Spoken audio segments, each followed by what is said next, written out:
Hoje a gente vai prosseguir, vou começar falando devagarzinho, tá? Na liquidação. E aí as aulas eu já estou baixando no mesmo dia para vocês, para não ficar aí com um delay, né? Com uma falha de vocês não poderem acompanhar, né? Eu espero que estejam acompanhando. Bom, já mandamos o material, o Fernando já está com o material que eu mandei para ele. E aí a gente vai acrescentar, que eu falei para ele, as peças, tá bom? E aí hoje a gente vai ingressar, especificamente eu vou acabar agora a nossa unidade de liquidação das obrigações. Até fiz agora deixa eu aumentar um pouquinho aqui, negritei ela aí, tá bom?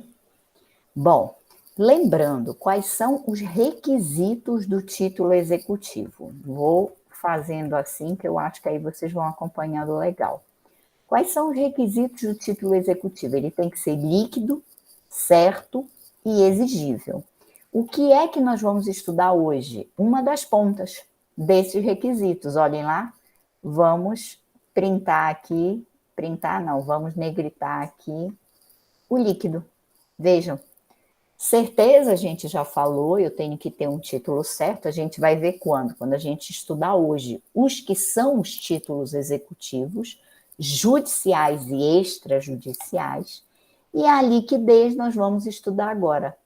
A liquidação, ela está em mais ou menos 509, 510, 511, 512. São 4 artigos com alguns parágrafozinhos, incisos, mas eles são pequenos.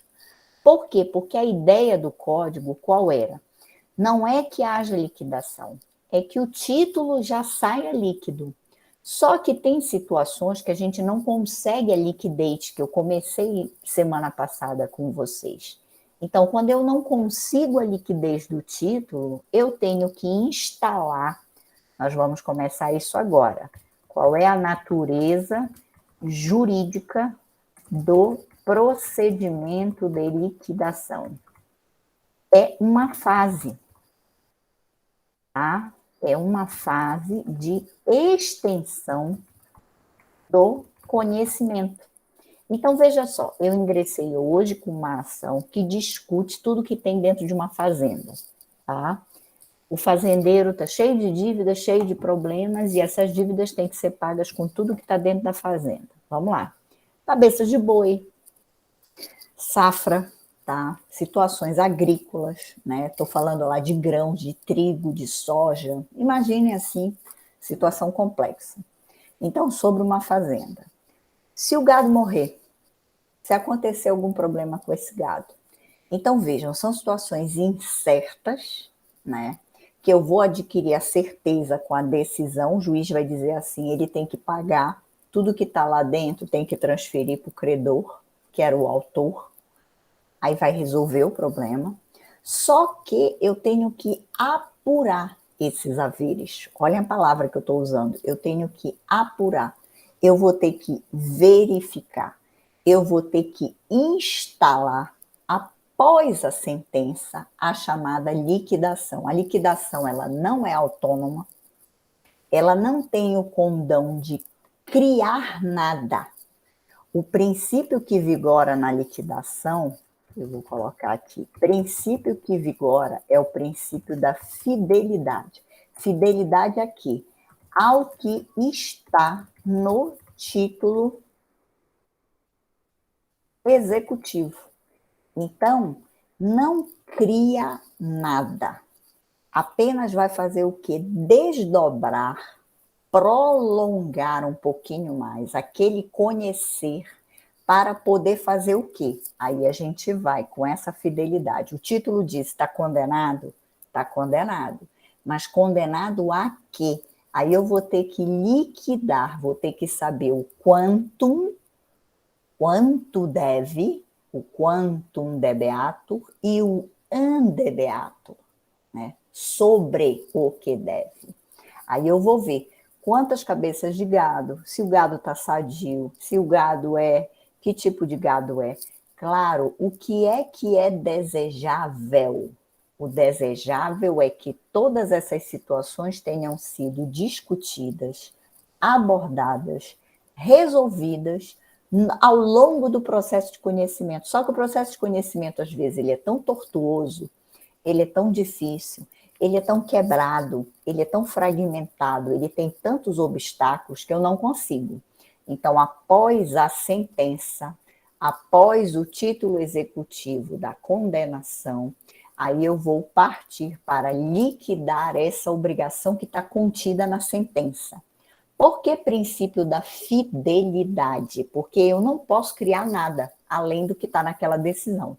Entenderam? Então, fidelidade é o que está já no título executivo, que já disse qual é, ao que está no conteúdo da obrigação. Se a obrigação é de pagar, de fazer, de entrega, de entrega. E podem ser todas as três juntas, o cúmulo obrigacional. Então, qual é a natureza jurídica do procedimento de liquidação? Ele não tem autonomia, ele é apenas uma fase do processo de conhecimento, é uma extensão do processo de conhecimento, então ele é um desdobramento para se alcançar o título executivo completo. O título executivo eu vou colocar íntegro. O título executivo sem nenhuma sombra de dúvida no que ele se propõe para poder instalar o cumprimento desse título, para poder instalar medidas de eficácia executiva. Entendido? E aí a gente vai ver os tipos de liquidação. Tipos de liquidação, que a gente já começou, tá? Na aula passada. Na aula passada, nós terminamos o nosso encontro falando um pouquinho. Essa é uma unidade específica do programa de vocês. Nós temos por arbitramento e por artigos. Agora vamos falar um pouquinho delas. Quando a liquidação é por arbitramento, tá? É uma liquidação que vai ser instalada sobre ela, vai ser apurado um valor. Então, é para apuração do valor de uma coisa, ou de um serviço, ou do prejuízo que tenha advindo dessa decisão, né? E aí vai depende, tá? A apuração desse valor de uma coisa, serviço ou prejuízo depende do quê? Depende de uma avaliação de conhecimentos técnicos. Então, vai precisar de um perito. Então, vai precisar de uma peritagem, de um expert, de alguém que seja especialista naquela área para poder resolver o problema. Então, eu vou ter que arbitrar, eu vou ter que precisar daquele perito. E ela pode ser determinada pelo juiz na sentença, ou pode ser convencionada pelas partes, as partes já chegam com o juiz e dizem assim, olha, nós acordamos que nós queremos arbitramento. Por que via de regra é o arbitramento? Porque o arbitramento depende do perito, o perito pega elementos externos, faz uma apuração e chega ao andebeatur e ao quantum debeatur, e fecha. É mais simples do que a segunda etapa, que é a de artigos de liquidação. Por que essa é mais complexa e muito menos difícil da gente ver? Porque artigos de liquidação, que era antiga, tá? Esse nome era no antigo CPC, mas ainda usam nos concursos. Hoje, o nome que vocês vão incluir, tá, nas peças e vão encontrar se chama procedimento comum. Eu vou até, me perdoem aqui, eu vou só alterar aqui a ordem dos fatores, porque está parecendo que o primeiro nome é esse e vai ficar estranho. Procedimento comum, aí nós vamos colocar depois, que são os antigos, agora sim, artigos de liquidação. E vamos colocar aqui, terminologia do antigo CPC, ou seja, do CPC revogado. Por que que hoje chama procedimento comum e alguns autores ainda continuam com o termo artigos de liquidação? Veja, o que foi o processo de conhecimento? Procedimento comum. Então, ele teve todas as fases do procedimento comum e alcançou a sentença. Com esses artigos de liquidação, que era a terminologia antiga, que hoje só diz procedimento comum, eu vou ter outro processo de novo, ainda que não tenha autonomia. Então, significa dizer o quê? Que eu tenho que apurar, não é só o valor da coisa, serviço ou do prejuízo com um conhecimento técnico, vai ser pior. Eu vou ter que apurar e alegar e provar o fato novo. Então, no exemplo que eu falei da fazenda de vocês, eu vou ter que apurar o gado, eu vou ter que apurar a safra. Então, são quando são exemplos, são quando são processos, tá? Extremamente ricos, complexos, difíceis. Aí eu preciso do procedimento comum, que é né? Um dos tipos de liquidação. Eu estou só ajeitando aqui em cima, antigo nome, CPC de 73. Pronto, CPC revogado, para ficar certinho, para quem perdeu a aula entender. Então, o procedimento comum, ele vai ser enrolado, ele vai ser delicado, ele vai ser complexo, ele vai ser complicado, porque a gente está falando nesse fato novo. Mas, professor, esse fato novo já não existia antes? Não, gente. Se o gado existe antes, eu tenho condições de já dizer quantos cabeças e tudo, o problema desse fato novo é um fato novo que nasceu após. Ele é apenas, aqui é que está o grande, eu diria, aspas, macete para entender. Quando é que eu vou recair em procedimento comum, ou também chamado de artigos de liquidação pelo antigo CPC? Quando esse fato novo ele é conhecido, suscitado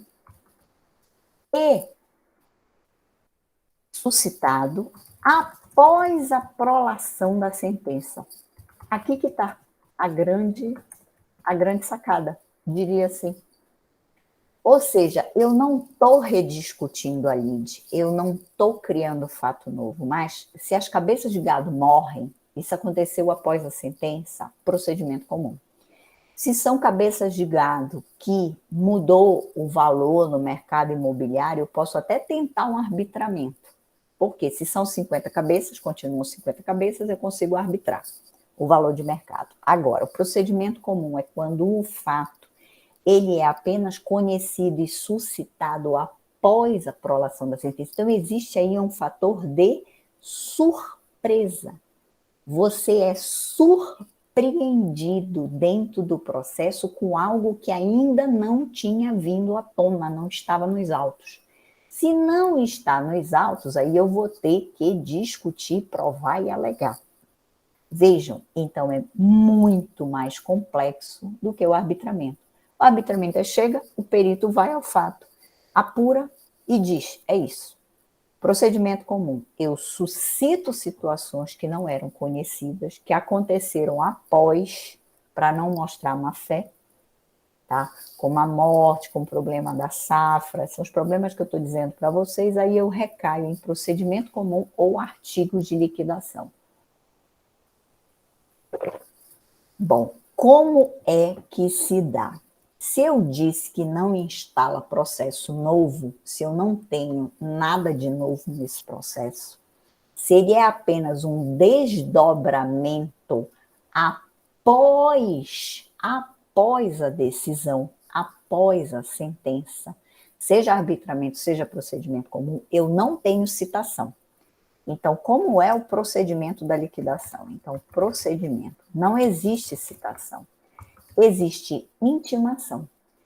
O juiz intima as partes para apresentarem as suas alegações, para apresentarem pareceres, documentos elucidativos, tá? No prazo que o juiz fixar.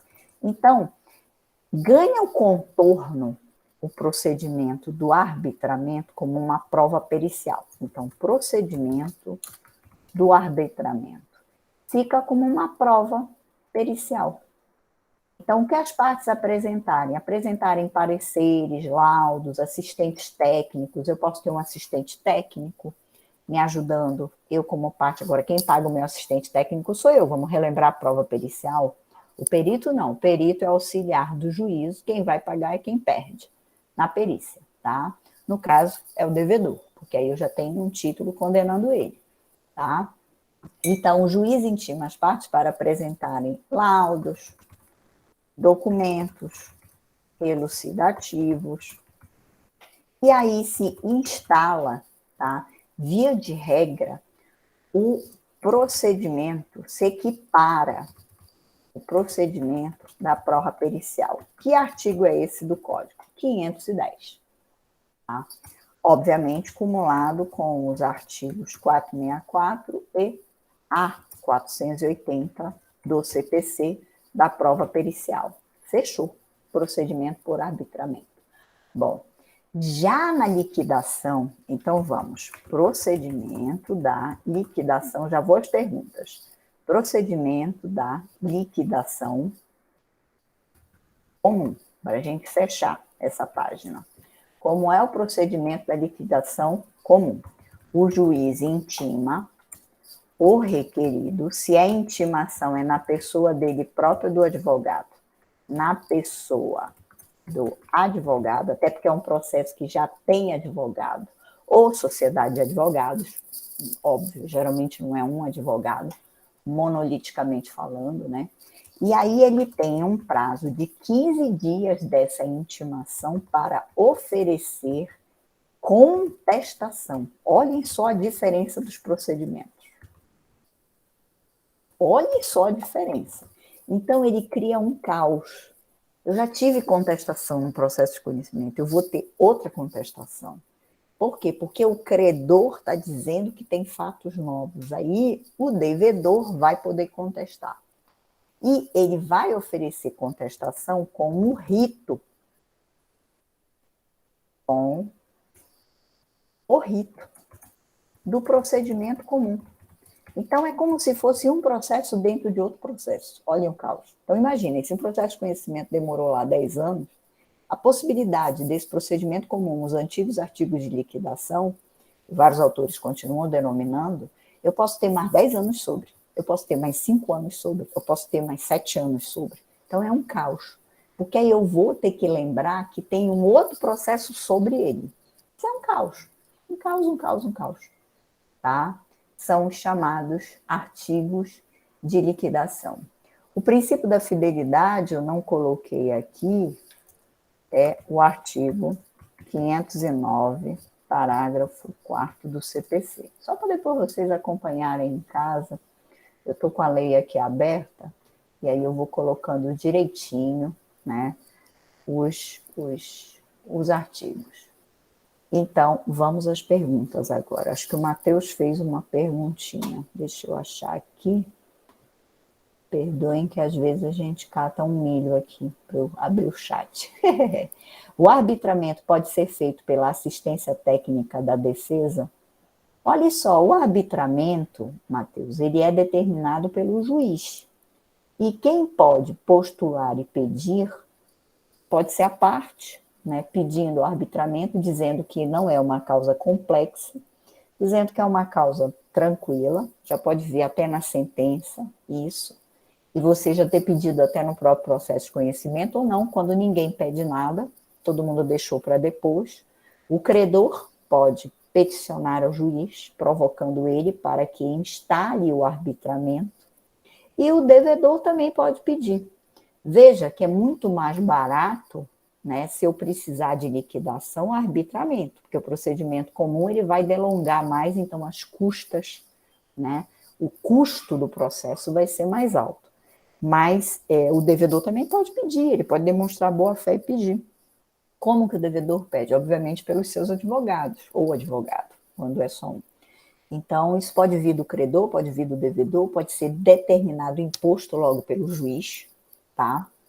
Se eu não concordar, eu, credor ou eu, devedora, que é que a gente tem que fazer? Tem que recorrer.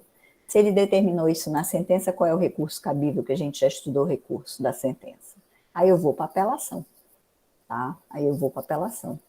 E aí eu vou tentar modificar o critério dessa liquidação, o tipo dessa liquidação. Que eu posso dizer, olha, nem precisa liquidar, já tem elementos de liquidação. Olhem lá, vamos raciocinar.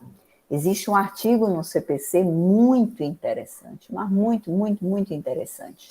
E eu vou colocar aqui uma observação, que é pela pergunta do Matheus. Vamos lá, observação.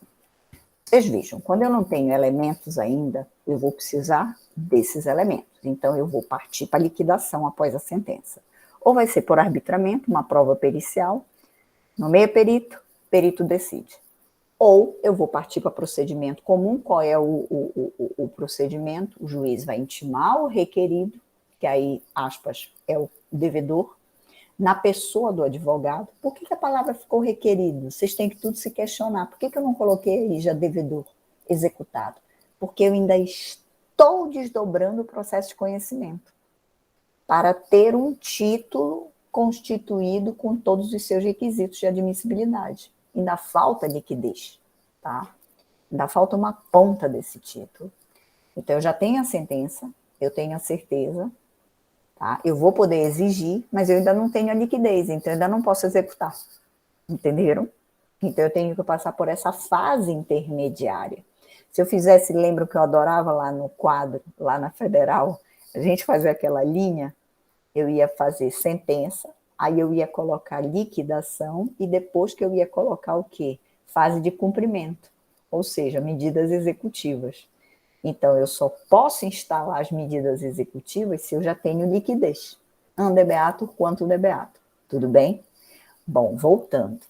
Quando eu tenho elementos de simples cálculo aritmético, por exemplo, um dano moral, tá? Que já tem elementos, não precisa arbitrar.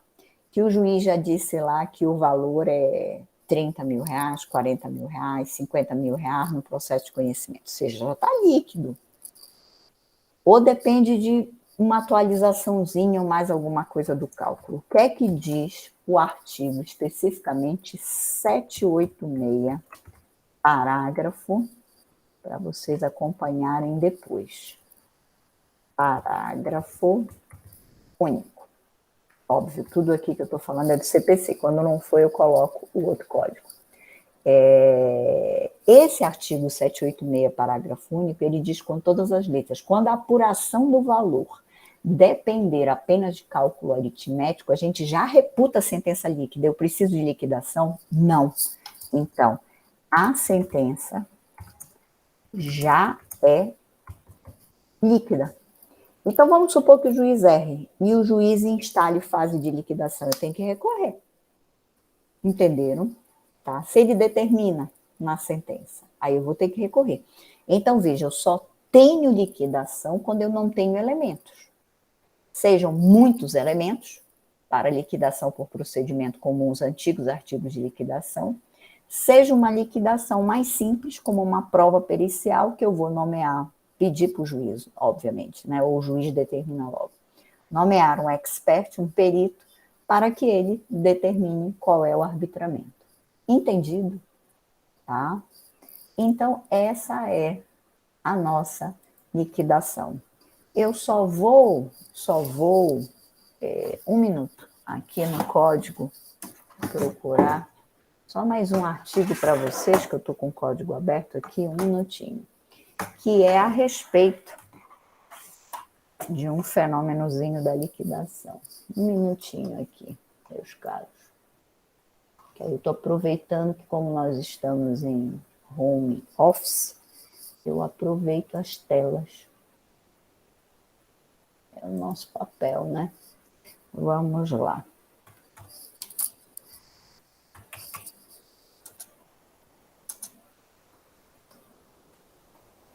Achei.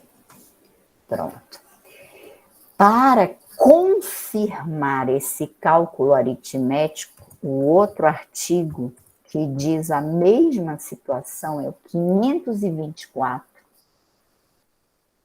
parágrafos Primeiro e segundo. Achei. Entendido? Por que são 2 artigos, professora? Por que estão em capítulos diferentes? Vamos lá explicar para vocês. O 524 da fase de cumprimento de decisão, ou seja, oriundo de um título executivo judicial, que eu estou martelando. Hoje é na terceira aula, eu já falei isso, sei lá quantas vezes, para vocês não errarem, para vocês entenderem. Quem é o título executivo judicial? Que vem já de um processo de conhecimento, tá? E eu tenho o título, que é a primeira vez que eu meto a cara no judiciário, que é o título executivo extrajudicial, foi formado fora do judiciário, aí é uma ação de execução de título extrajudicial. E vai ficar ainda mais claro quando eu gravar, que eu já falei para o Fernando que eu vou começar as gravações, das peças para vocês, tá bom? E aí, por que então tem 2 artigos? Porque o 524 é da fase de cumprimento de decisão, ou seja, oriundo de que título? Judicial. E o 786 oriundo do título extrajudicial. Tudo bem? Então, para os 2, quando eu tenho simples cálculo aritmético, eu não preciso de liquidação. Já está líquido o título. Já está ok. Eu já começo as medidas de eficácia executiva. Quando não está líquido, aí eu vou ter que me submeter a um procedimento de liquidação. Qual é a minha orientação para vocês que são os advogados amanhã? Jamais, mas pensem assim, jamais deixem para o procedimento de liquidação. O que é que eu quero dizer com isso? Não esperem essa liquidação. Gente, é um caos. É um caos. Não façam isso. Para que vocês vão esperar quando eu não preciso esperar? Tá? Então, não esperem. Não esperem, tá? Não esperem. Agora, tem a última situação que eu tenho que falar para vocês, ela tá aqui, para mim, é um fenômeno que eu não poderia deixar de mencionar. Foi objeto, tá? Liquidação com dano zero. Para a gente acabar a liquidação. Liquidação com dano zero. O que é isso? A liquidação com dano zero é quando se verifica que houve a condenação, houve o título, mas ao final os exequentes não têm nada a receber. Como pode isso acontecer? Um negócio meio estranho, meio louco. Quando é que os credores não têm nada a receber, ainda que eles tenham ido ao judiciário, ainda que eles tenham tido uma declaração de que eles têm direito a alguma coisa? Então, como existe a possibilidade de uma liquidação zero? A liquidação zero, ela acontece quando eu tenho uma verificação, tá, in loco, de outras circunstâncias que não existem mais. Então, existia originariamente um prejuízo, existia originariamente uma situação, mas não existe mais. Então, vejam que interessante o que é a liquidação zero. A liquidação zero ocorre na análise do quantum debeatur, quando não se encontra dano algum a ser pago ao liquidante. Então, aquele que está promovendo a liquidação, aquele que é o credor, ele já se sagrou vencedor, né? Mas o que provocou a decisão para ele não existe mais. Então, não existe mais, é inexistente. Então, a decisão que declara essa liquidação, ela tem gerado controvérsia. Por quê? Porque como é que pode uma pessoa diz que tem direito, aí eu fico toda feliz, e depois chega um dano zero, aí eu não vou receber nada. Seria a própria incoerência de um exercício do judiciário. Mas isso pode acontecer. Então, vamos a alguns exemplos, tá? Exemplos. Inclusive, nós já temos decisões nos tribunais, exemplos de liquidação. Quero trazer para vocês uns exemplos, inclusive de judiciário. de liquidação com dano zero. Tem uns engraçados da doutrina, esse dos bois. São os exemplos engraçados que dizem que se não tem mais boi nenhum, a liquidação chegou a dano zero. Só que não é bem assim, que isso daí é bem discutível, tá? Bem discutível. Então, eu vou chegar aqui a alguns exemplos. Olhem só. Liquidação zero. Um exemplo aqui interessante. Poxa, eu estava com ele aqui. Eu quero dar um bacana para vocês.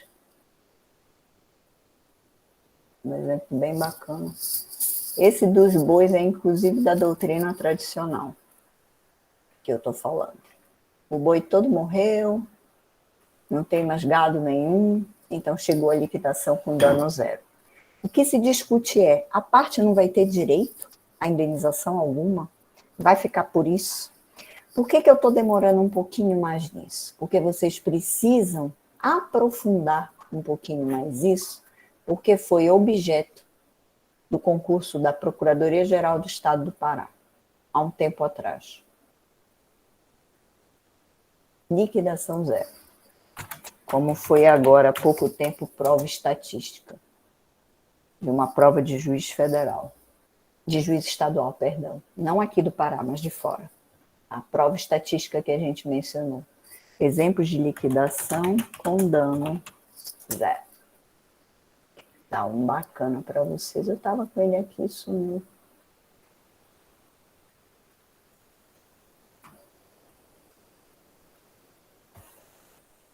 Olhem lá.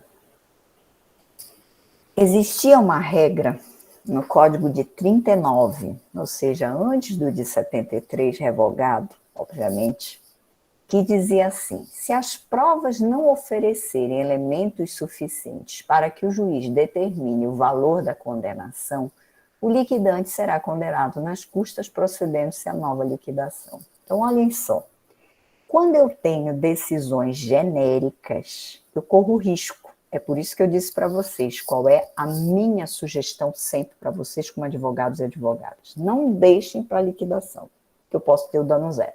E aí eu vou ter discussões doutrinárias, que isso daqui é doutrina, tá? Uma discussão interminável. Então, olhem lá, a condenação é genérica. A obrigação de pagar determinada situação. O que é que acontece? Não é não ter patrimônio, tá?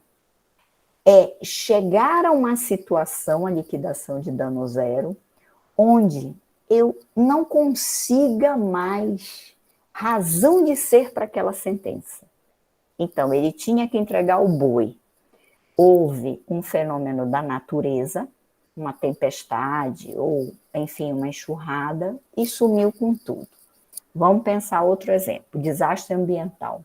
Imaginem quantos contratos, no caso de Brumadinho, no caso Samarco e Mariana, nós tínhamos ali contratos das pessoas, contrato de fornecedores, situações de hotéis, situações de restaurantes, salões de beleza, a vida de uma cidade.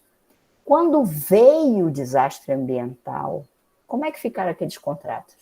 Então, eu posso estar sob a égide de uma liquidação com dano zero. Eu posso ser apenada por um dano, por uma situação que foi impossível de ter sido prevista por mim. Por exemplo, com gado, o gado morreu. Aí eu sou condenada a isso. Então, qual é a situação discutível? Eventos de força maior, de caso fortuito, situações que podem ocorrer imprevistas e imprevisíveis, a doutrina toda discute a possibilidade da liquidação zero. Por quê? Porque a sentença, quando ela não é líquida, quando ela condena uma obrigação genérica, grandes autores de processo já falecidos, um deles, o professor Egas Muniz de Aragão, professor do Rio Grande do Sul, era um dos maiores processualistas do Brasil e reconhecido no mundo, Ele dizia o seguinte: essa sentença, quando ela é genérica, ela na realidade não é condenatória. Ela é só o quê? Declaratória. Ela declarou a obrigação. Se aquela obrigação, se aquela situação do bem da vida, se ele se perde, eu posso alcançar. Que liquidação? Liquidação com dano zero. E a pessoa não conseguir mais provar dano. Olhem lá. Então, é o exemplo do boi, é o exemplo de safra. São N exemplos que a gente vai trabalhando, tá? E não só o professor Egas Muniz de Aragão, a gente tinha o quê? A gente tinha também Calamandrei na Itália, a gente tinha Araquém de Assis aqui no Brasil até hoje. Então, o que é essa extensão zero? É que, na realidade, quando a gente tem uma condenação genérica e que a gente não foi ao fato, a gente não sabe como o fato está. Porque nós não fomos no mundo da vida. Nós estamos no mundo do direito, na abstração. E se eu for aquele mundo dos fatos e eu não encontrar mais nada, como é que eu provo que teve dano? Entenderam? Tá? Então, a extensão do dano é zero e equivale a dizer que não houve dano em uma situação de inexistência de dano. Então, isso promove uma possibilidade de inexistência de dano, e vamos colocar aqui Muniz de Aragão, que foi um grande autor a respeito disso, Egas Muniz de Aragão, equivale a dizer que iria de encontro, vai de encontro, ou seja, vai um obstáculo mesmo, vai de encontro ao que foi declarado na sentença. A sentença seria meramente declaratória, porque ela ainda não me diz qual é o meu bem. E aí eu vou ter que provar. Como é que eu vou provar se não tem mais dano? Como é que eu vou provar se não existe mais o objeto, o bem da vida? Então, seria a liquidação com dano zero. Acho que agora eu consegui dizer mais claro para vocês. Tá? É algo assim super discutível, é completamente palco de novidade, né? E o exemplo clássico é esse, né, de situações onde eu vou ao bem da vida e não existe mais, como a questão do gado, da safra, enfim, tá? Então, essa liquidação a zero. Bom,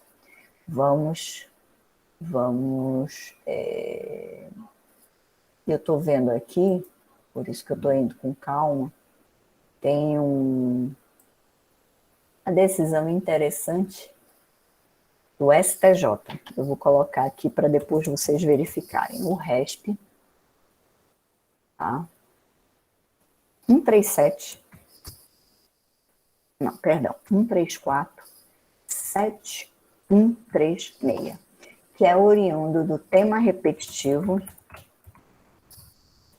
613, vejam que é um assunto palpitante, 733, que está pendente STJ, por vocês verificarem. Isso é bem interessante. E com isso, a gente fecha. Só mais um dado. Este procedimento pode desencadear recursos, por isso que eu disse que ele é ineficiente. Então, se eu puder pular a fogueira da liquidação, é muito melhor.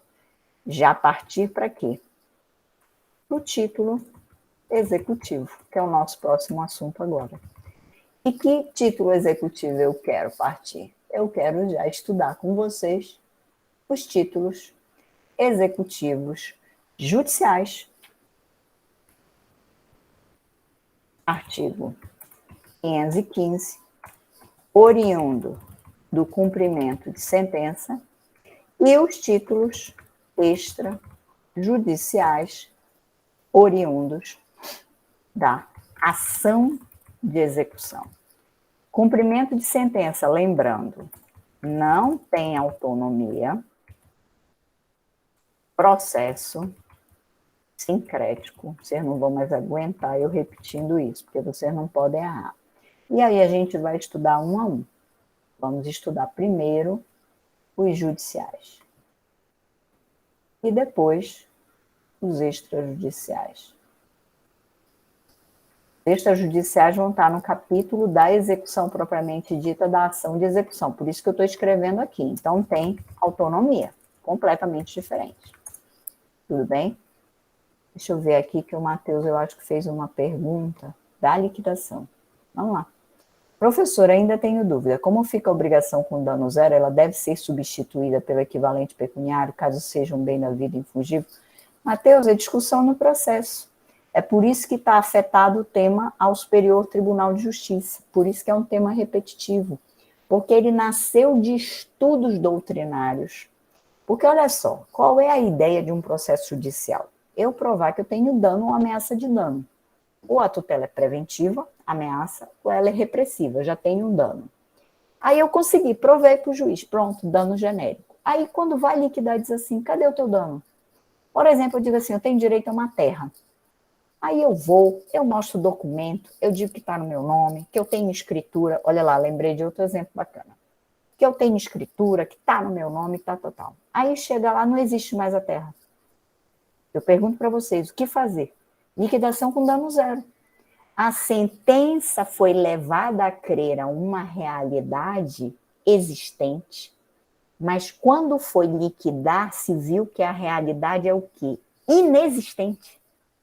O fato, repito, que era tido existente, na liquidação, lá para frente, foi tido como inexistente. Como manter?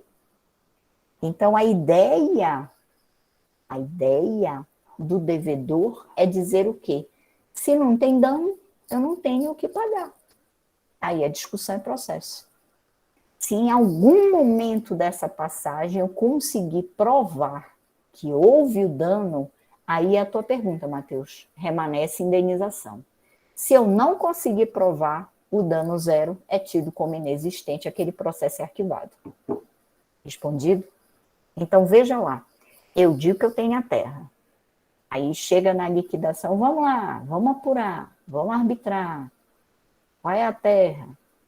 Como é a terra? Vai devolver? Não vai devolver? Não existe mais a terra. Existe um outro título, outra pessoa. Então, só haverá indenização se, aí vai puxar o ônus de prova, se eu conseguir provar na liquidação. Então, por isso que está afetado ao Superior Tribunal de Justiça. Então, cada caso vai ter que ser analisado dentro da sua perspectiva de dimensão probatória e se o credor, no caso, o exequente, que para liquidação é o requerente, ele vai conseguir permanecer como credor. Porque se o fato existente se tornar inexistente e eu não conseguir provar que eu ainda tenho direito, o juiz arquiva e não tem nem execução. Fechou? Tá? Então ele é bem discutível. Fizeram essa maldade na prova da PGE Pará há tempos atrás. Título executivo, 515. Agora a gente vai inciso a inciso. Vamos lá, o primeiro inciso do 515, repetindo. O título executivo judicial como é? Petição inicial, contestação, audiência preliminar, audiência de instrução, sentença. Tudo que a gente já estudou.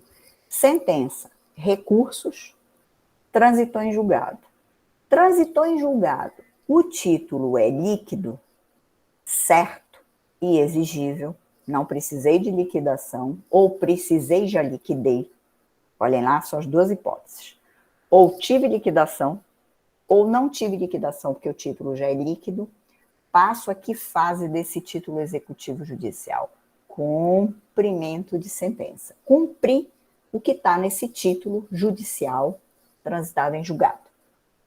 Como isso vai se dar com que títulos? Aí a gente vai estudar título a título. Qual é o objeto? Quais são esses títulos, as espécies de títulos? Aí vamos lá. O primeiro inciso, que são as decisões proferidas no processo civil que reconheçam a exigibilidade da obrigação. Vejam que aqui o grande salto qualitativo do CPC atual de 2015, a redação não era essa no CPC de 73, é porque não classificou que tipo de decisão é. Primeiro disse decisão, não disse sentença. Então, pode ser um acórdão? Pode. Pode ser uma decisão interlocutória, que eu posso até ter hoje capítulo de sentença? Pode. Já vimos a teoria do capítulo de sentença. Então, decisões proferidas no processo civil que reconheçam a exigibilidade da obrigação. E não está classificando nem que tipo de decisão é. Se é decisão interlocutória, se é acórdão, se é sentença, não interessa o tipo. E nem está dizendo que é só decisão condenatória. Então, pode ser uma decisão desconstitutiva? Pode. Pode ser uma decisão constitutiva? Pode. Pode ser uma decisão condenatória? Pode. Não interessa a tipologia. O que interessa é ter ali dentro daquela decisão o quê? Uma obrigação. Uma relação jurídica ou obrigacional. Direito civil. Quando é que eu tenho uma relação jurídica obrigacional? Quando é oriunda de um ato jurídico, via de regra, um negócio jurídico, onde eu tenho obrigações sinalagmáticas, obrigações parte a parte, e uma delas não cumpriu com a sua parte. Aí eu vou em juízo. Lembrem-se, obrigação não se lembra só de pecúnia, dinheiro. Eu tenho obrigações de fazer, eu tenho obrigações de entrega, então eu tenho outros fundos obrigacionais. Por isso que o legislador agora andou bem. Ele não classificou o tipo de decisão, provimento do juiz. Podem ser vários. Tá? Pode ser oriundo de um acordo já no tribunal, de uma competência originária no tribunal. E pode ser uma decisão condenatória, constitutiva, declaratória, mandamental. Não importa o tipo. O que importa é ter dentro dela o quê? Uma obrigação descumprida. E ela é exigível. Tudo bem? E isso, o Superior Tribunal de Justiça já fazia isso. Tá? Eu posso ter, por exemplo, ações desconstitutivas, exemplos que a doutrina vem e nos oferece. Um exemplo bem bacana. Despejo. Eu posso querer despejar a pessoa e já é o reconhecimento da exigibilidade da obrigação. Então, é uma decisão desconstitutiva, ela não está gerando pecúnia, é para que a parte saia do imóvel, tá? Um despejo, e pronto. Agora, posso ter acumulado no despejo o quê? Uma falta de pagamento. Aí eu também vou pedir dinheiro. Então, pode ser para a pessoa sair do imóvel, desconstitutiva, e para a pessoa pagar o que me deve dos aluguéis em atraso. Aí é pecúnia. Então, vejam, via de regra, as obrigações são de trato o quê? Cumulado. Então, o acerto desse título executivo judicial. Outro, uma decisão homologatória de autocomposição. O famoso acordo. É um título executivo judicial. A autocomposição, vejam só, ela pode ser judicial ou extrajudicial. Nós estudamos lá nos primórdios, tá, da teoria geral do processo, que uma das grandes possibilidades hoje que a gente busca, né, que a gente luta, é a conciliação. Só que a conciliação ela pode se dar em juízo, vamos relembrar, ou fora do juízo. Agora eu anotei tudo para falar para vocês com tranquilidade. Então eu posso ter a homologação logo de cara, na frente do juiz. O juiz diz assim, há acordo, houve acordo, estabeleceram as cláusulas, o juiz homologou. Descumprido o acordo, cumprimento de sentença, cumprimento de decisão. Porque o título executivo, repito, gera cumprimento de decisão. Eu vou até apagar esse sentença porque o termo genérico é mais correto, cumprimento de decisão. Mas eu posso ter um acordo fora do judiciário, eu peticiono para o juiz para ele homologar, está no mesmo. Seja feito na frente do juiz a homologação da conciliação judicial, seja uma homologação de uma conciliação extrajudicial, quando passa pela mão do juiz, se tornou o quê? Uma decisão homologatória de autocomposição. Então, pronto. Não importa se foi feita na frente do juiz ou fora do juiz, se eu levar ao juiz, ela se tornou um título executivo judicial. Descumprido, aí eu passo a fase de cumprimento da decisão e a eficácia executiva. É isso que estão dizendo os incisos 2 e 3. Outro título executivo judicial, formal e certidão de partilha. Esse daqui para vocês é um pouquinho mais enrolado, porque vocês ainda não estão, acredito eu, em civil, lá no direito sucessório. O que é que acontece no direito sucessório? Alguém morreu hoje. O que é que tem que ser feito? Tem que ser feito um inventário. O inventário hoje ele pode ser feito judicial ou extrajudicial pela função cartorial, pelos cartórios, né, os registros públicos. Bom, enfim, quando não tem litígio, extrajudicialmente, um filho, todo mundo de acordo, é muito menos burocracia para se resolver quando alguém morre, né, as questões patrimoniais. Vamos falar judicialmente. Então, formal e certidão de partilha. Qual é a ideia do inventário? O inventário é uma situação indivisa. É uma situação onde eu tenho uma massa, porque alguém morreu, e eu ainda não sei quem é que vai ficar com que bem. Eu não sei se vai ser o herdeiro X, o herdeiro Y, se eu tenho alguém que seja um legatário. Uma professora, qual é a diferença? Porque eu ainda não estudei sucessão. Vamos lá. Eu tenho porção disponível do meu patrimônio e porção indisponível. Porção indisponível é que eu tenho que deixar para os meus herdeiros. Eu só posso excluir um herdeiro, por exemplo, por uma indignidade. Há pouco tempo teve uma notícia de um determinado pai, né, enfim, que foi alvo de homicídio por conta de um filho. Aí, obviamente, que quando abriu o inventário desse pai que foi assassinado pelo filho, esse filho é excluído do patrimônio por indignidade, porque cometeu homicídio contra o próprio pai.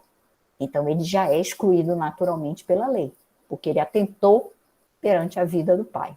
Se vocês vão estudar em sucessório, mas eu estou dando um exemplo. Então, tudo isso a gente não sabe. Então, quando alguém morre, a gente vai ter que apurar os haveres daquele que faleceu, do decujus.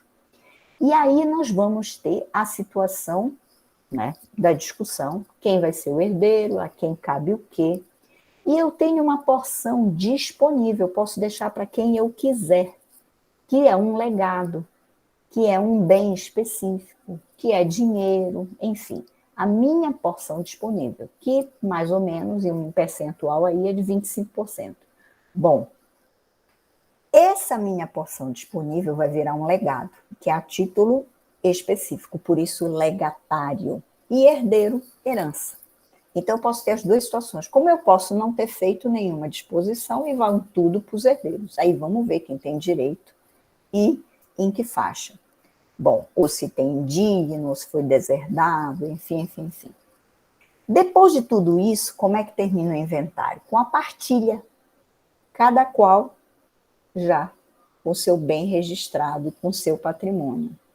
Bom, o que é o formal e a certidão de partilha? Já é o finalmente do inventário. Então, é um título executivo judicial, que é para registrar, para se ter a eficácia executiva, a eficácia de medidas concretas sobre esse patrimônio. Por isso que é um título executivo judicial, oriundo de que ação? Repito, de uma ação de inventário. Então, tem força executiva, porque veio de uma ação de conhecimento de inventário para apurar os haveres do decujus e gerar essa divisão de patrimônio. Tudo bem? Por isso, formal e certidão de partilha. Vamos a outro. Certidão de auxiliares de justiça quanto às despesas do processo. Olhem só. Se eu tiver emolumentos, se eu tiver honorários aprovados por decisão judicial, então amanhã vocês são advogados, vocês ganham em uma causa. O que é que vocês vão fazer? Vocês querem um pagamento dos honorários, vocês vão ter que entrar com outro processo ou vocês já vão ter eficácia executiva nesse mesmo processo? Então, é um título executivo judicial. Entendido? Então, naquele mesmo processo, eu digo, olha, meus honorários, então eu não tenho que instalar um outro processo. É no mesmo processo eu vou ter o pagamento dos honorários. Lembrem-se aqui do artigo 82 do CPC a respeito de honorários. Agora, esse daqui, cuidado que é pegadinha de concurso público e de prova de OAB. Sentença penal condenatória transitada em julgado. Aí vocês vão dizer, mas professora, é um processo fora da Justiça Civil. Vejam só. A sentença penal, e vocês já estudaram penal, então fica mais fácil até eu relembrar, ela não tem só efeitos penais, ela pode ter efeitos secundários, efeitos outros. E vamos relembrar que artigo do Código Penal? O artigo 91, inciso 1º do Código Penal. O que são esses efeitos que a doutrina, eu não gosto muito desse termo, mas a doutrina usa, são efeitos secundários, que parece que é menos, né? É efeito normal. Mas, enfim, a doutrina usa. Efeitos secundários da sentença penal. É porque, além do efeito penal, eu posso ter um efeito indenizatório. Eu vou ter que passar por processo de conhecimento ou a decisão penal eu já posso ir possível e executar. E é um título extrajudicial ou judicial. Já não veio de um processo judicial. Ainda que ele não seja civil, já não é? Perfeito, Matheus. É o artigo 387 do Código também. Vou até colocar aqui, obrigada. Do artigo, agora do CPP. Eu disse o do Código Penal e o Matheus ajudou a gente aqui do CPP. É a chamada indenização que provocou um dano. Então, o processo penal, ele não tem só uma eficácia exclusiva penal. Ele pode ter efeitos extrapenais. Eu pego aquela sentença e já gera uma eficácia executiva no âmbito civil, na justiça civil. E é um título executivo judicial, porque já veio de um processo o quê? Judicial, ainda que não seja civil, mas é penal. Perfeito? Aí nós matamos. 387 especificamente é o inciso 4º. Tá? Bom, aí nós temos um outro que também não é formado na justiça civil. A sentença arbitral. Isso, Matheus, perfeito. Nos casos de violência contra a mulher, a sua observação é muito pertinente. Ó, Matheus, só aqui para quem não está lendo o chat, na violência contra a mulher, pode ter também indenização por danos morais. O artigo 387, isso foi um grande avanço da legislação, né? Em função da Lei Maria da Penha, em função de N situações, nós temos também a lei dos alimentos gravídicos, né? Do estado de gravidez. Então, tudo isso é no sentido de uma tutela mais ampla. E hoje, com o respeito à mulher. Muito, muito boa lembrança, Matheus. Excelente. Mas continuando aqui, é o que não é formado só na justiça civil. Então, já vimos a sentença penal condenatória. Vamos a outro, sentença arbitral. A arbitragem é uma lei que eu sempre tenho falado para vocês lá desde as nossas primeiras aulas, saudosas aulas de teoria geral do processo. Olhem só, esta lei da arbitragem, lembram que a gente estudou lá o que é jurisdição, que hoje o legislador equiparou a arbitragem, o juiz não é só juiz, aquele que passa no concurso público de provas e títulos, a gente tem o chamado árbitro, que é um juiz de fato e de direito. A sentença do árbitro forma um título executivo judicial. O que é que o árbitro só não pode fazer? Executar. Só quem pode executar, isso eu estou dizendo desde a primeira aula da gente de execução, é o Estado juiz. É o Estado juiz. Então, só o Estado juiz pode executar. Só ele pode executar. Então, o que é que faz o árbitro? O árbitro conhece da arbitragem, prolata a sentença. Sentença descumprida do árbitro, sentença arbitral descumprida tem que ser objeto, alvo de medidas executivas de eficácia executiva onde? No judiciário. Então, por isso que está aqui como título executivo judicial, onde a gente encontra qual é o dispositivo legal, o artigo 31 da Lei da Arbitragem, da Lei 9.307 de 96. É importante também lembrar, né, que essa arbitragem, nós temos um outro efeito também, e aí eu vou colocar já os últimos títulos executivos judiciais. A sentença estrangeira homologada pelo STJ, não é mais pelo STF, pela emenda constitucional 45, tá? E a decisão interlocutória, opa, saiu errado aqui, interlocutória estrangeira, após a concessão do exequatur. O que é exequatur? O cumpra-se. Cumpra-se. Exequatur nada mais é do que isso. A carta rogatória pelo STJ. Então, vamos lá. São formados fora. Vejam, adoram perguntar em concurso público ou em prova de OAB quais são os únicos títulos executivos judiciais formados fora da própria Justiça Civil. Sentença penal condenatória, sentença arbitral, sentença estrangeira homologada pelo STJ e decisão interlocutória estrangeira após a concessão do exequatur. Então, são esses últimos. São títulos formados fora da Justiça Civil.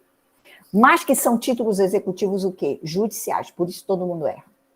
Por que são judiciais? Porque passaram por um processo judicial. Sentença penal condenatória, passou por um processo judicial, ainda que não seja no civil. Sentença arbitral, passou por um árbitro que é equiparado ao juiz. Lei da arbitragem. E a sentença estrangeira, um processo formado fora do judiciário brasileiro, mas que passou pelo crivo da jurisdição do nosso Superior Tribunal de Justiça e, por um ato de soberania, foi recepcionado no Brasil. Então, é título executivo judicial. E a decisão interlocutória estrangeira após a concessão de exequatur à carta rogatória do STJ. Então, veio uma carta rogatória lá da Itália. Puf! Parou no STJ. O STJ disse, não ofende a soberania brasileira. Cumpra-se. Cumpra-se onde? Por um juiz federal. Artigo 109 da Constituição. Então, a implicação daqui, olhem só quantos artigos. O artigo 109, inciso 10 da Constituição Federal, que diz que compete aos juízes federais o cumprimento das cartas rogatórias após elas receberem o cumpra-se do Superior Tribunal de Justiça, porque é um ato de, eu diria, de proteção da soberania brasileira, do nosso território, inclusive nacional, tá? E temos no CPC o chamado cumprimento, tá, dessas cartas rogatórias, que estão o capítulo específico de cumprimento de carta rogatória, que são os artigos 960 a 965 do CPC. E com isso a gente fecha. Exequatur, eu vou colocar aqui dentro, no português, é o cumpra-se. Tá? Então, veio de um processo judicial para no STJ, o STJ disse, ok, pode ser cumprida pelo juiz federal. Entrou na jurisdição título executivo judicial. Já não tem mais que discutir processo de conhecimento, é fase de cumprimento. Cumprir o que está determinado pelo exterior e o STJ disse não ofende a soberania brasileira. E a decisão interlocutória oriunda da carta rogatória. Veio lá da Itália, veio lá da Suíça, veio lá da Espanha, veio lá da Inglaterra, veio lá, sei lá de onde. Parou no STJ, o STJ disse ok, pode cumprir dentro da jurisdição brasileira título executivo judicial. Eu não tenho processo sobre processo, entenderam? Então, são as únicas três exceções, que são processos formados fora da Justiça Civil e que são equiparados, são assemelhados, são identificados como títulos executivos judiciais. Agora nós vamos aos títulos executivos extrajudiciais. Prometo, depois dos títulos executivos extrajudiciais, a gente termina o encontro de hoje, que já é um bom material de estudo para vocês. Vamos lá. Extrajudiciais. Primeiro, títulos de crédito. Ah, professora, eu tenho que estudar com a senhora. Não, vocês estudaram em direito comercial, em direito empresarial. Que títulos de crédito nós temos? Cheque, nota promissória, debênture, letra de câmbio, que é muito rara, e as duplicatas, tá? Não há necessidade de protesto, só se eu quiser, eu quem? Eu credora, eu credor ou credores, executar responsáveis indiretos. Quem são os responsáveis indiretos? Os endossantes dos títulos, os avalistas, tá? Então, se vocês estudaram, que são as responsabilidades secundárias, o endosso, o aval, tá? E isso é matéria lá do direito empresarial. Então, as coisas começam a se encaixar no direito. Então, os títulos de crédito, eles têm uma responsabilidade direta. Eu vou ingressar com uma ação de execução do devedor, a quem eu emiti a duplicata, e ele tem que me pagar, tá? Um fornecedor, seja lá o que for, que isso é muito comum, né, nos contratos de fornecimento. A letra de câmbio, que é muito difícil, o que a gente usa mais aí é realmente a duplicata e a nota promissória. E hoje, por causa das sociedades por ações, as debêntures, as sociedades anônimas hoje, via de regra, trabalham com debêntures. Se eu quiser, vamos relembrar lá do direito empresarial, responsabilizar um endossante, né, um avalista, a responsabilidade indireta para além do devedor, aí nós temos que falar em protesto. Mas, via de regra, o que interessa aqui para a gente, isso é só para relembrar do direito empresarial, são os títulos de crédito. Então, se amanhã criar na legislação do direito empresarial um título de crédito, ele vai ter força executiva para o processo civil. Então, eu vou ingressar com uma ação de execução, uma petição inicial executiva para executar aquele título. E junto o título está no PJE. Outro, que é um título executivo extrajudicial, escritura pública. Por que escritura pública? Porque a escritura pública goza de fé pública ou qualquer documento público assinado pelo devedor. Por que não precisa passar por processo de conhecimento? Por que já é um título que já nasce com eficácia executiva? Porque ele goza de fé pública. Ele foi elaborado, ele foi confeccionado, ele foi autenticado perante o tabelião público. E o tabelião é um auxiliar. O tabelião é um concessionário de serviços públicos. Logo, ele já goza de fé pública e ele já é um título com eficácia executiva, tá? Agora, documento particular assinado pelo devedor com duas testemunhas. Vamos lá. Com duas testemunhas. Por que o documento particular é diferente da escritura pública ou documento público? Porque o documento particular não goza de fé pública. Por isso, para ele ter credibilidade para uma ação de execução, direto uma ação de execução, ele tem que ser um documento assinado pelo devedor e com duas testemunhas, para atestar a credibilidade, a existência, a validade daquele documento. Entendido? Então, qual é a diferença do inciso que fala da escritura pública para o documento particular? A escritura pública não precisa de testemunha, porque ela já está perante o tabelião. O documento público não precisa de testemunha, porque já está perante o tabelionato. Então, já é direto, tá? Execução. O documento particular precisa das testemunhas, porque nós não temos tabelião público. Matheus, você fez uma pergunta, né? Deixa eu ver aqui, para a gente não ir adiante e ficar com dúvidas. Vamos lá. Pergunta do Matheus. Professora, no caso de advogado que atua em âmbito fora do processo civil como no penal e ao qual se deixa de pagar os devidos honorários, pode ele juntar nos autos certidão de custas de auxiliar nesse procedimento diverso para que o valor seja executado em processo de execução? Pode. Vamos supor, na situação penal, que venha respingar no civil. Pode sim, para um dano moral, ou, enfim, o processo que for, de um efeito secundário, pode sim. Tá? Vai depender de como foi formado, tá, Matheus? Essa tua pergunta depende muito da formação, de onde ele vem, qual é a origem desse título. Então, se ele foi formado, por exemplo, por um acordo extrajudicialmente, se tornou um documento particular assinado pelo devedor com duas testemunhas, é título extrajudicial. Agora, se é um acordo que foi homologado pelo juiz, só homologado, ele é título judicial, porque aí ele já passou por um olhar do juiz. Então, depende muito da formação do título. É essa que é a resposta para as tuas dúvidas. Quero dizer para vocês aqui que tem duas súmulas que merecem um olhar de vocês do STJ. A 233 e a 300. As duas são do STJ, para vocês lerem e tirarem as conclusões. Tá? O contrato de abertura de crédito, ainda que acompanhado do extrato bancário, não é considerado título executivo extrajudicial, assim decidiu o Superior Tribunal de Justiça. Tá? E o contrato de renegociação de dívidas, tá, não tem o mesmo raciocínio do contrato de abertura de crédito. Então, isso é uma posição do STJ extremamente criticada por parcela da doutrina, e depois eu conclamo vocês a leitura.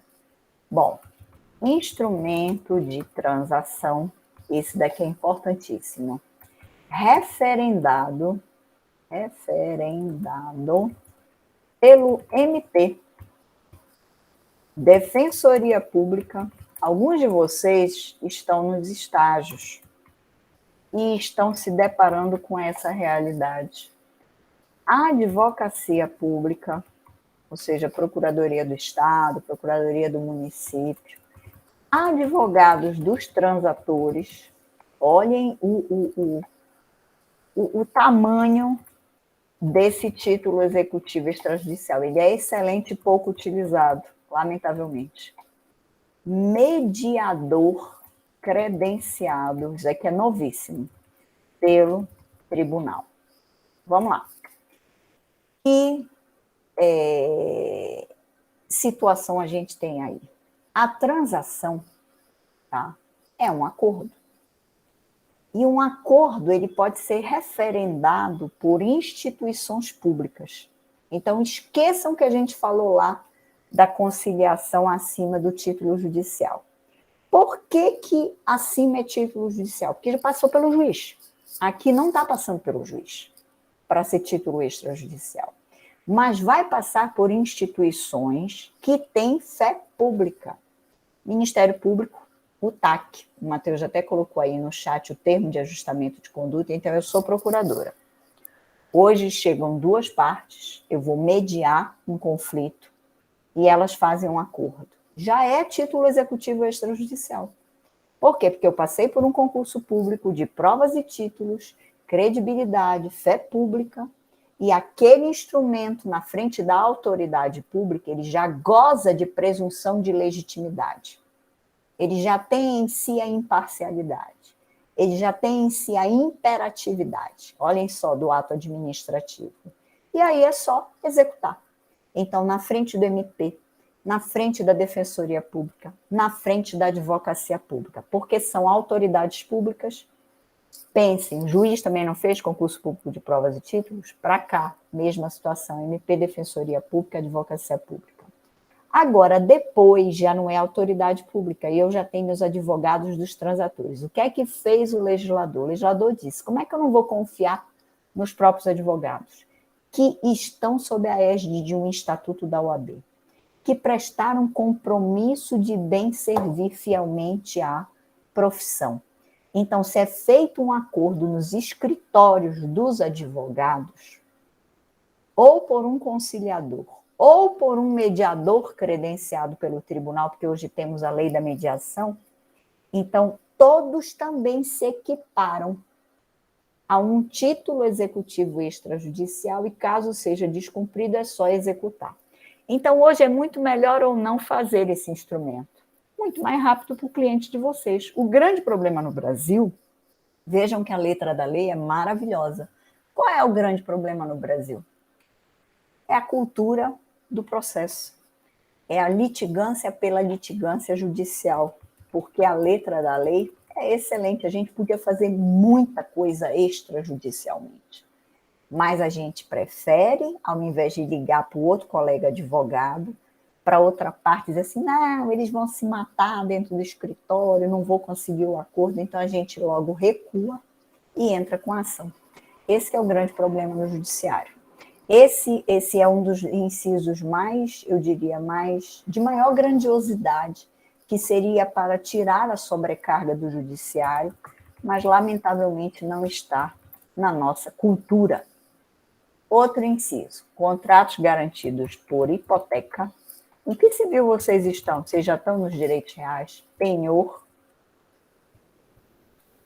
anticrese ou outro direito real de garantia. Ah, você já tem sucessão, que bacana, obrigada, Matheus. Então, já passaram pelos direitos reais. Aqui não precisa nem dizer qual é o direito real. O que interessa aqui é que os direitos reais, pelo que eles encerram, e aliados a um contrato, então eles já trazem em si uma eficácia executiva, porque o bem já está definido. Então, a hipoteca, por exemplo, que já é o bem imóvel, o penhor, que é o bem imóvel, ele já está especificado.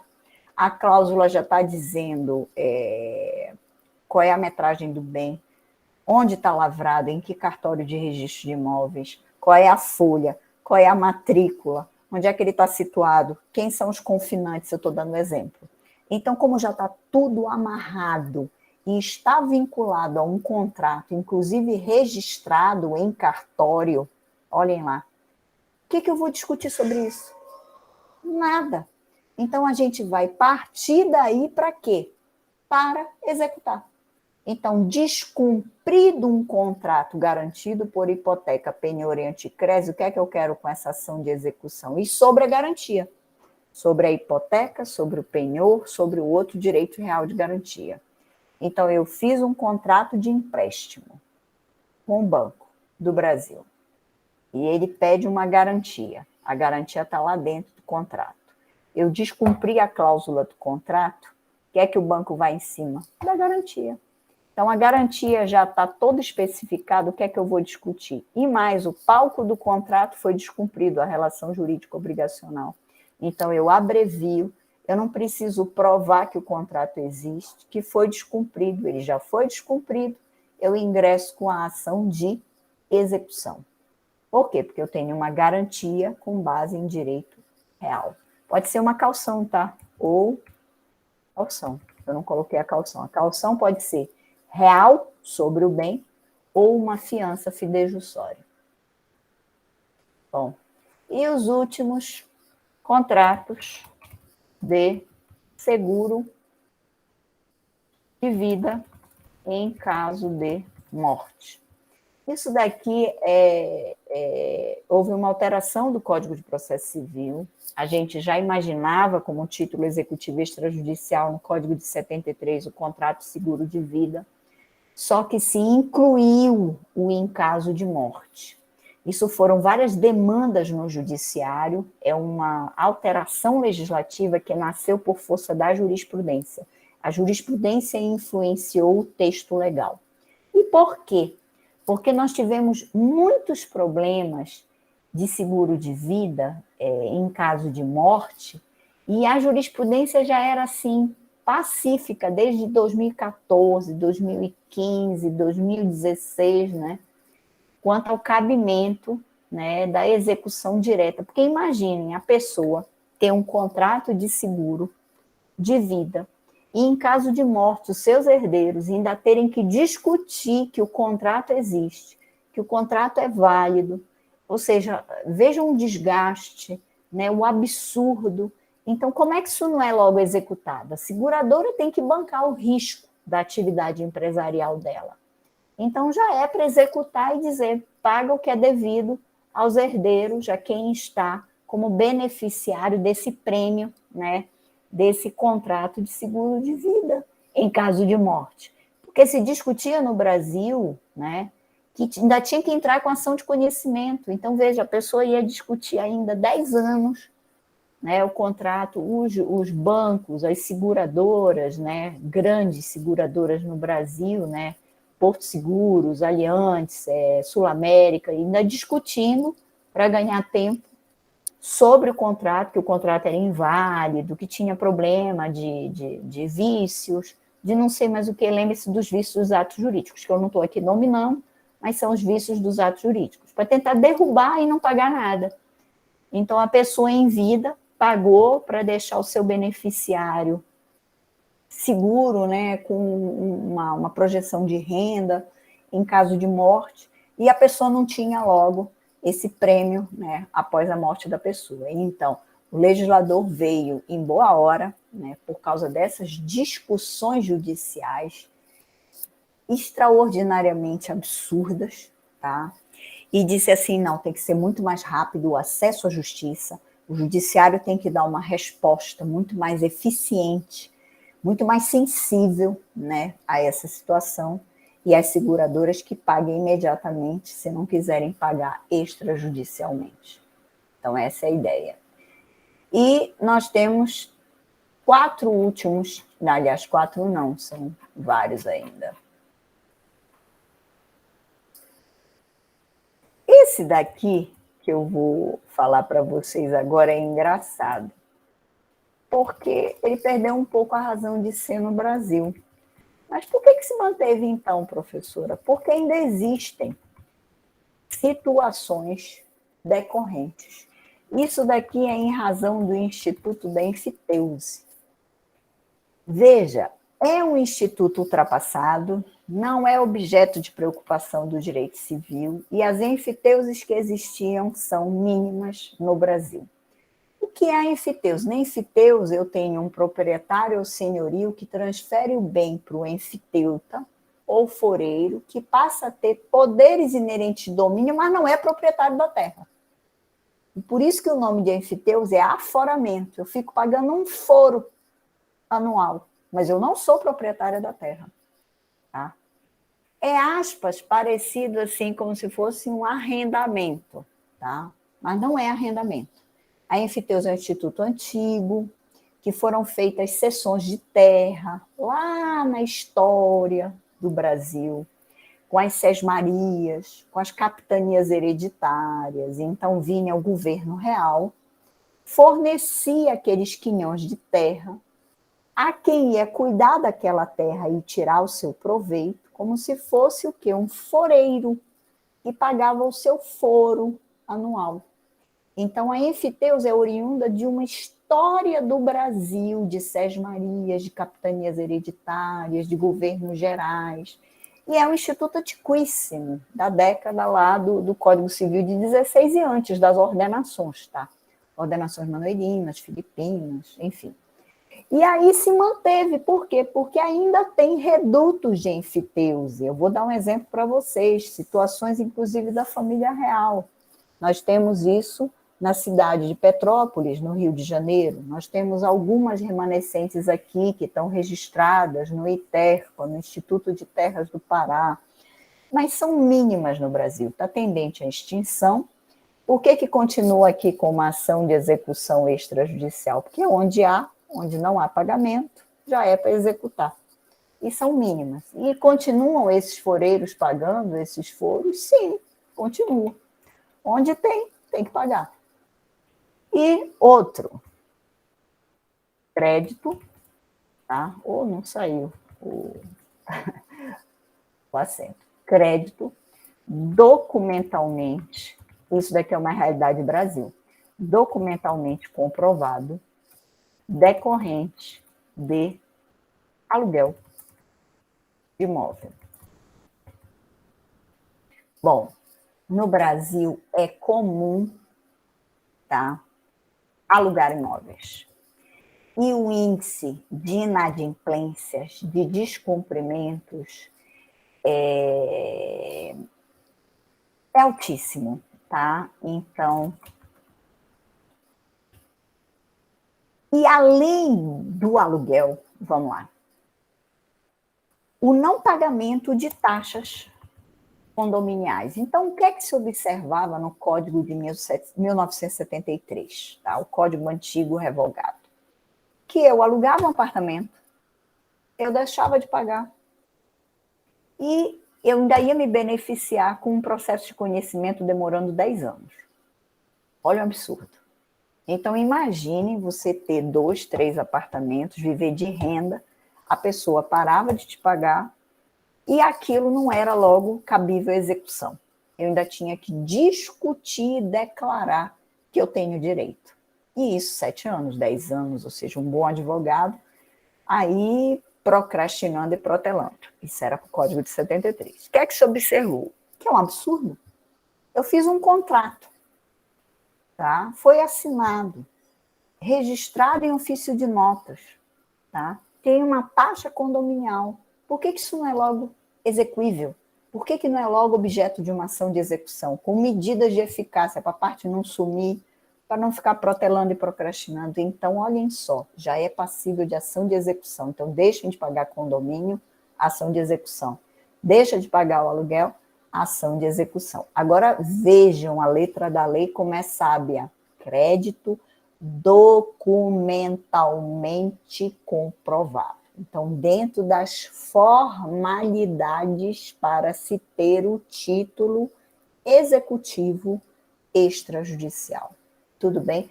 Documento particular assinado com 2 testemunhas e reconhecidas as assinaturas em ofício de notas para se autenticar, para se ter a veracidade do documento. Outro, esse daqui vocês também estão vendo muito nos estágios. Certidão de dívida ativa da Fazenda Pública. O que é isso? Para promover a chamada... promover a chamada execução fiscal. Então, aqui é a Lei 6.830 de 80. Então, como é feita a execução fiscal? É o caso em que a Fazenda Pública é credora. Então, eu sou dona de uma empresa, eu tenho que pagar ICMS. ICMS é um tributo estadual, eu tenho que pagar para o estado do Pará. Deixei de pagar. É feito um procedimento administrativo fora do judiciário, onde vai ser atestado o meu descumprimento, onde vai ser feita a homologação de um crédito tributário, ou seja, que a Fazenda tem direito a me executar. Vai ser extraída uma certidão da dívida ativa, que é um documento público, tá?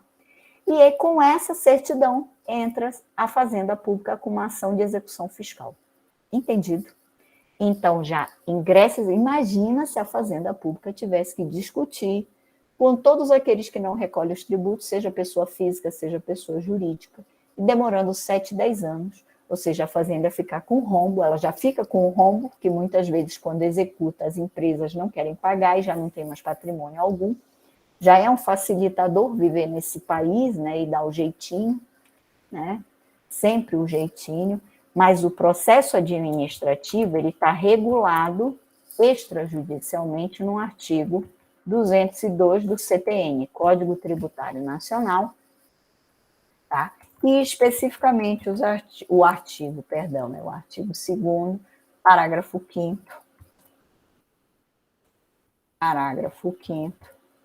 da LEF, da Lei de Execução Fiscal, essa Lei 6.830. E os últimos, crédito oriundo de contribuições ordinárias e extraordinárias de condomínio. Mas não é qualquer coisa de condomínio, tá? Que pode ser provado, desde que aprovadas em Assembleia Geral ou previstas em convenção de condomínio. Isso daqui, o mesmo raciocínio que eu falei do aluguel do imóvel, mesmo raciocínio para nós que somos proprietários de apartamentos ou de casas em condomínios. Deixou de pagar o condomínio, agora é direto a ação de execução, porque no Brasil, você deixar de pagar um condomínio era uma delícia. Você ficava anos e anos discutindo em juízo. Hoje em dia acabou essa farra e é direto execução. Senão o condomínio quebra, né?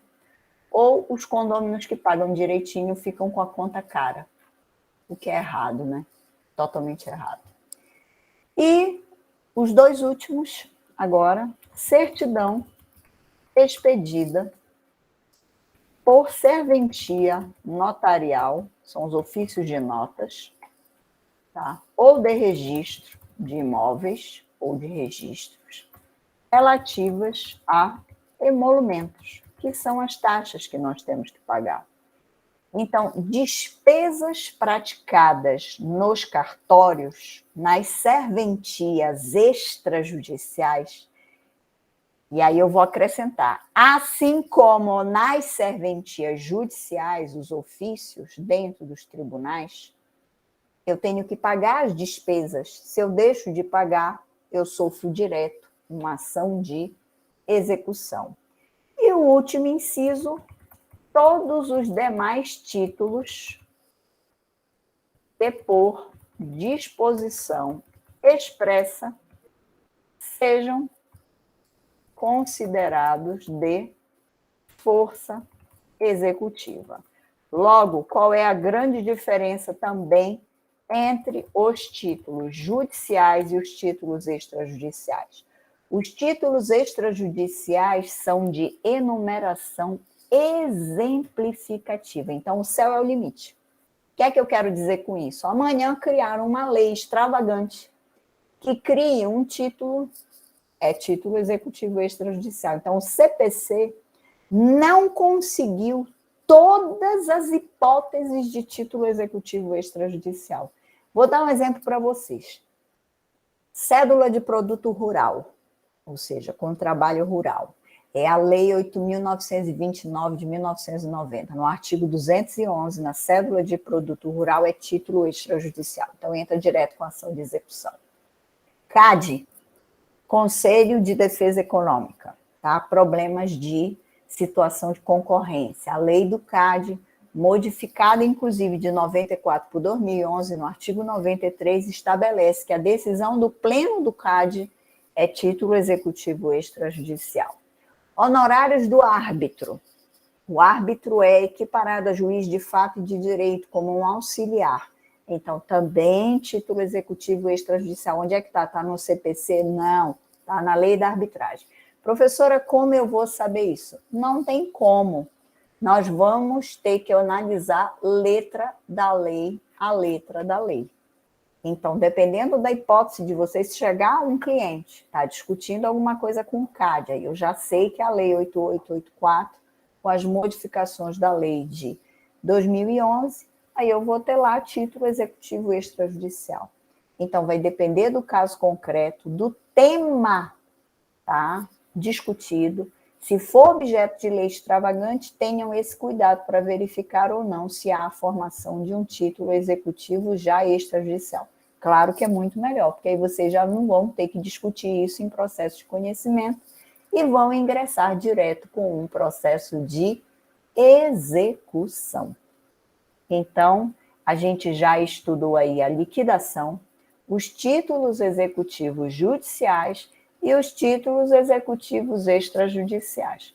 Quais vão ser as cenas dos nossos próximos capítulos? Nós vamos ter uma petição inicial, tá, de ação de execução, nós vamos ter uma simples petição para a fase de cumprimento de sentença, para ficar bem claras as diferenças, porque uma é fase de cumprimento e a outra é execução, e vamos caminhar nos procedimentos de cumprimento de sentença e de ação de execução.